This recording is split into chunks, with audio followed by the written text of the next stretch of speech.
Juste pour vous annoncer qu'on fait une fresque humaine, donc on a besoin à 4 heures de 250 à 300 personnes. Donc la photo elle se fera de là-haut pour la presse, donc on vous attend nombreux. Merci à vous. Cela vers 16h, à 16h. Hein. Bien, vous avez entendu exposer en tous les cas tous les risques de cette exploration, enfin cette exploitation, on va dire, du gaz de schiste, sans jouer sur les mots. Donc, quels sont nos moyens d'action ?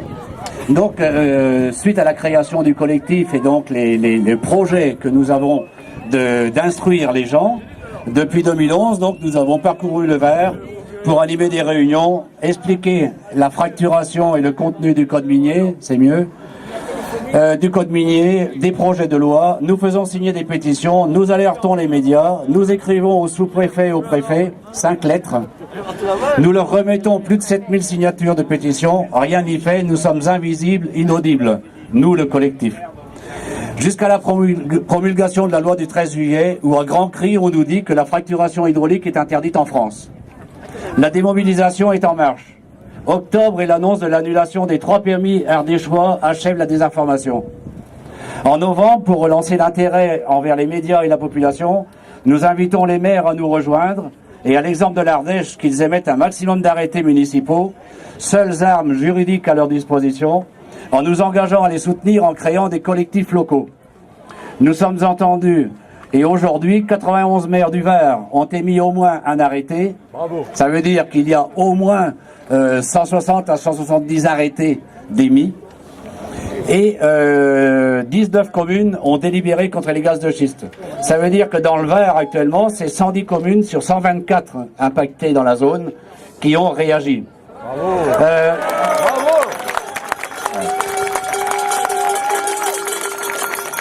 On se demande ce qu'attendent les autres. Oui.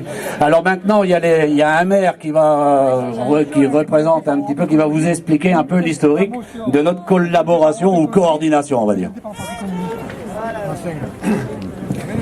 Merci, mes amis. Tout est dit, je viens trop tard, il va être difficile de vous apprendre à quelque chose. Présente-toi. Excusez-moi, j'ai oublié de le présenter. Jean-Marc Etienne, maire de Pont-Levès. Merci. Oui, je disais... Tout est dit, je viens trop tard, il va être difficile de vous apprendre quelque chose. Mais je voulais donc vous parler de ce vieil adage qui disait « Il faut remercier ton ennemi parce que ton ami te passe la brosse dans le sens du poil t'apprend rien et ton ennemi te fait bouger. » Il faut remercier la Chaubar Énergie, Total et autres chevrons parce que c'est grâce à eux que les maires du Var, dont je suis le porte-parole ici, le collège du collectif des maires du Var, ont réalisé l'exploit dont parlait Pierre tout à l'heure, au-delà de tous les clivages politiques, de faire signer donc 120 maires à peu près. Le Var n'étant pas connu pour être un département véritablement contestataire, c'est un véritable exploit. Donc il faut savoir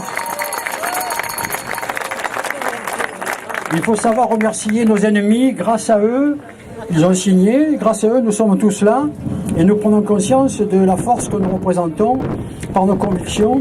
Nous prenons conscience de la qualité de notre combat, qui est un combat, je n'ai pas peur de le dire, je n'ai pas peur de l'emphase, c'est un combat de civilisation, parce qu'une civilisation qui n'est pas capable de respecter les humains qui la composent et les éléments qui lui permettent de vivre et de survivre est une civilisation en voie de disparition. Oui.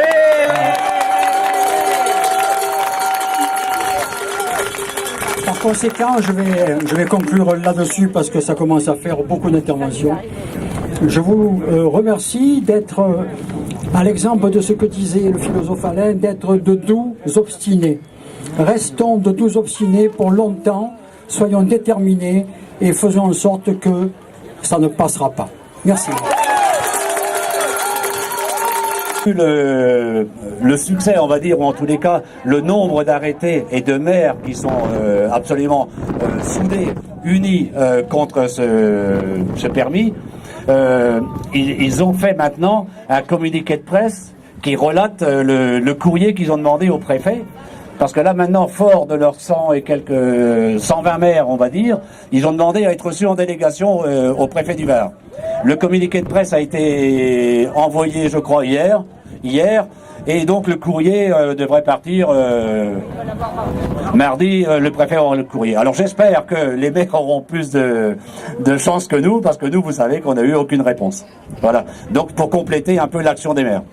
Le courrier a été signé par la présidente. Ah oui, aussi, comme vous le savez peut-être pas, c'est que c'est pas le fait de maire éclairé ou quoi que ce soit, hein, ça a été, comment dire, validé, en tous les cas cautionné par l'association des maires du Var. C'est co-signé par le président des maires du Var, Monsieur Véran, et co-signé par le président des maires ruraux, Monsieur Colomba. Voilà, donc c'est quand même une légitimité. On ne peut pas contester la force de ce papier. C'est pas mon voisin. C'est mon voisin. Allez, comment il s'appelle? Comment il s'appelle? André. Oui. Je m'appelle André Asquiri, mais on m'appelle Asquirix, Gaulois. Parce qu'on est toujours en train de se disputer contre quelqu'un. On fait que ça à Montsartou, l'autoroute, le pénétrante, le gaz de schiste, qu'est-ce qu'on a fait encore? Le train qui est arrivé chez nous, l'IKEA, on a foutu 6 hypermarchés en l'air qui étaient faits chez le voisin. Et on est bien comme tout, on ne peut pas savoir comme on est heureux à Montsartou. Mais là, c'est beaucoup plus grave quand même. Hein. Les autres combats, bon, on est réussi à les faire. Là, c'est plus grave. Parce qu'on a terminé la semaine dernière la rédaction complète du parc naturel Provence d'Azur. Donc on a enfin, et je vous l'apprends, vous le savez peut-être pas, une continuité dans tous les parcs naturels qui partent du Luberon, les Alpilles, bien sûr, il y a la Camargue, il y a aussi le parc du Mercantour, il y a bien sûr le Verdon, et il manquait celui du Pays Grassois au-dessus. C'est fait depuis 15 jours. Ça donne de la force aussi dans cette opération qu'on a faite.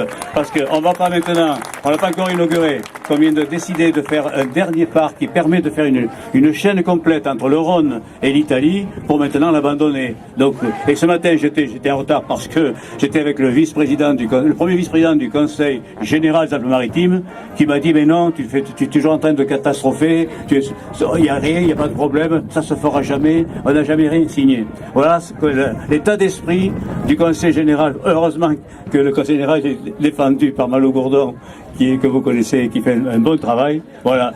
C'est pour dire qu'on avancera difficilement. En tout cas, nous, on se bat contre tout ce qui ne va pas. Et tant que ça continuera comme ça va. Et dernier mot, dans mon bureau, j'ai reçu une œuvre de Ben. Vous connaissez Ben? Alors, il y a marqué derrière moi, c'est un grand panneau que j'ai mis. Il y a marqué, alors, manifester, c'est exister. J'ai l'impression qu'aujourd'hui, on existe réellement, mais ils n'ont encore rien vu. Surtout s'ils passent à Montsartou, vous allez voir ce qui va se produire. Merci. C'est le maire de Tourtour. Il y a 5 secondes, il y en a assez des discours, je crois. Il faut arrêter. Tous les élus, là, pour le coup, ils ont fait tout ce qu'ils ont fait à cause de vous. Nous sommes entraînés par vous. On ne s'arrête pas une seconde. Le permis de Brignoles, il est toujours en cours. On est à fond, on y va tous. Vous êtes prêts ?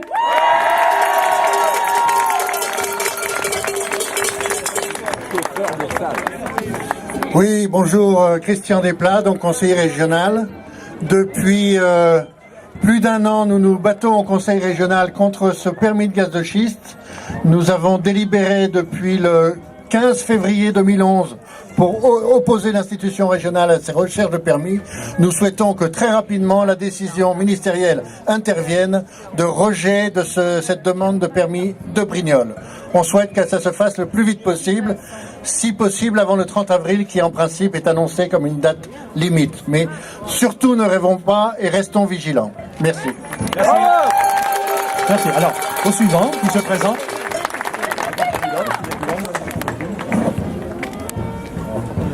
Donc, Jacques Olivier, maire du Thor, conseiller régional.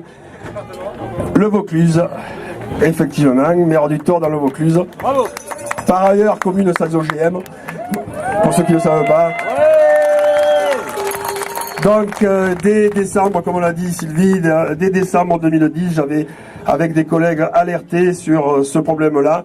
À l'époque, on avait senti qu'il y avait comme un problème, mais petit à petit, on s'est aperçu que le problème, il était énorme, et donc on a fait suivre l'information. Concernant le Vaucluse, également, je crois qu'il y a des Vauclusiens ici, Je suis pas seul. Et puis il y a aussi des Ardéchois qu'on était allés voir dès fin décembre 2010 pour voir comment on pouvait étendre la lutte. Aujourd'hui, le parc, déjà des parcs comme le parc naturel régional du Luberon, s'était aussi déclaré pour un moratoire sur les gaz de schiste immédiatement, et de très nombreuses communes sur le Vaucluse ont fait de même. Parce qu'effectivement, ça a été dit depuis tout à l'heure, le problème il sera que où on a de l'eau, et de l'eau de bonne qualité pour les générations futures, et par ailleurs, pour conduire, eh bien, on peut trouver des solutions alternatives. Et donc, boire ou conduire, il faudra choisir. Conseiller régional, mais je suis aussi élue à Grasse, permis de Brignoles, le fameux permis de Brignoles. Alors, ce que je voulais dire, c'est que les énergies fossiles, on sait que c'est terminé, c'est fini, c'est un combat d'arrière-garde. Vouloir pomper jusqu'au dernier mètre cube de gaz, vouloir pomper jusqu'à la dernière... Nous avons lancé la date du samedi 14 avril, c'est-à-dire samedi prochain, dans la petite commune de Caille, dans le Pays Grassois. Donc on vous invite à y venir pour montrer que le Pays Grassois, c'est le château d'eau de tout le littoral des Alpes-Maritimes, et que si quoi que ce soit arrivé là-haut en termes de forage, exploitation ou quoi, ce serait la mort de toutes les Alpes-Maritimes. Alors venez nous rejoindre le 14 avril à partir de midi sur le village de Caille. Merci. Alors le mot de la fin à Mireille Perrano, conseiller régional. Oui, très court parce que là-bas ça... Ah, il faut parler fort, on va dire. Alors Mireille Perrano, moi je suis vice-présidente du conseil régional, déléguée à la mer, à la pêche et au littoral. Alors on a évidemment beaucoup parlé des gaz de schiste et beaucoup du permis de Brignoles. Moi j'aimerais que vous n'oubliez pas d'ajouter à chaque fois le combat contre la recherche d'hydrocarbures en Méditerranée. Parce que c'est tout aussi grave. Et notre richesse ici, dans notre région, c'est évidemment nos paysages, c'est notre agriculture, c'est notre viticulture, mais c'est aussi la mer Méditerranée. Et cette mer, on vous l'a dit, c'est une mer fermée. Et s'il est très grave de chercher des hydrocarbures en mer n'importe où sur le globe, ça serait dramatique en Méditerranée. Un accident comme celui de la mer du Nord, et on aurait une mer morte. Alors je vous en supplie, gaz de schiste et hydrocarbures. Merci.